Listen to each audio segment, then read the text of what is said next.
ପିଲାମାନେ ସମସ୍ତେ ଭଲ ଅଛ? ଆଚ୍ଛା ଆମେ ସବୁ ଜାଣିବା ଆମେ ସବୁ ଭଲ ଆଜି ଅଭ୍ୟାସ ଜାଣିବା ଆମର କଣ କରିବା ଭଲ ଗୁଣ ସବୁ କଣ କରିବା ଆମେ ଜାଣିବା ହେଲା। ହଉ ଶୁଣ ତାହେଲେ ଭଲ ଅଭ୍ୟାସ କଣ କଣ ଦେଖିଆ ଗୋଟେ ଗୋଟେ ସମସ୍ତେ କହିପାରିବା ଆଜି କହିଲେ ଦେଖିଆ କଣ ଭଲ ଅଭ୍ୟାସ?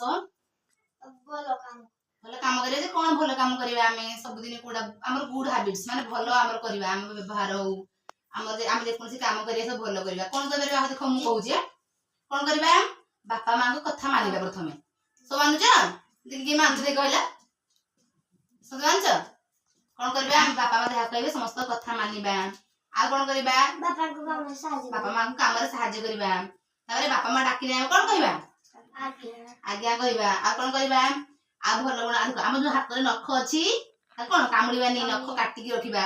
ହେଲା ନଖ କାଟିବା ନଖ କାମୁଡିବାନି ଆଉ କଣ କରିବା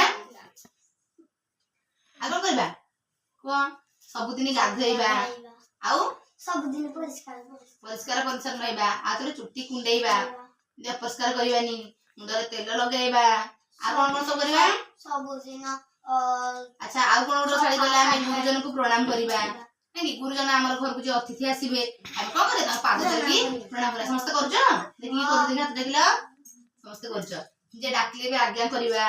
ଆଉ କଣ କରିବା ଦୋକାନ ଯିଏ ପଠେଇବ ଧର ଆମର ଘର ପାଖ ଲୋକ ସାଇ ପଡୋଶା କଣ ଯିଏ ପଠେଇବେ ଦୋକାନ ପଠେଇବେ ଆସ ଭାଇଟି ଆମ ଦୋକାନରୁ ଜିନିଷ ଆଣିଦେବ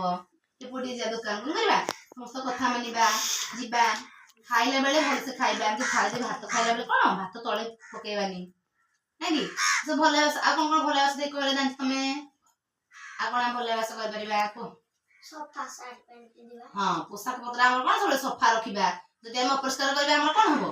ଆମକୁ ରୋଗ ହବ ନାଇଁ କି ଆଉ କଣ କରିବା ମୁଣ୍ଡ ଭଲସେ କୁଣ୍ଡେଇବା ଅପରିଷ୍କାର କରିବାନି ହେଲା ଘର ଆମେ ସଫା ରଖିବା ହେଲା ଯୋଉଠି ଅପରିଷ୍କାର ଅଳିଆ ଥିବ ତାକୁ ନେଇ କଣ ପରିଷ୍କାର ସଫା କରିଦବା ଅଳିଆ ସବୁ ବାହାରେ ପକେଇଦବା ନାଇଁ କି ଆମେ ତାହେଲେ ଆଜି କଣ ଜାଣିଲେ ଆମେ ସେମିତି ଆମେ କହିଲେ ଆମେ ଭଲ ଅଭ୍ୟାସ ସବୁ ଜାଣିଲେ ଭଲ ଭଲ ଅଭ୍ୟାସ ଆମେ କଣ ଭଲ ଗୁଣ କରିବା ଭଲ ଅଭ୍ୟାସ କଣ କରିବା ନାଇଁ କି ଆସିକି ଭଲ ଲାଗିଲା ସମସ୍ତଙ୍କୁ ହଉ ଏତିକି ଥାଉ ହଉ।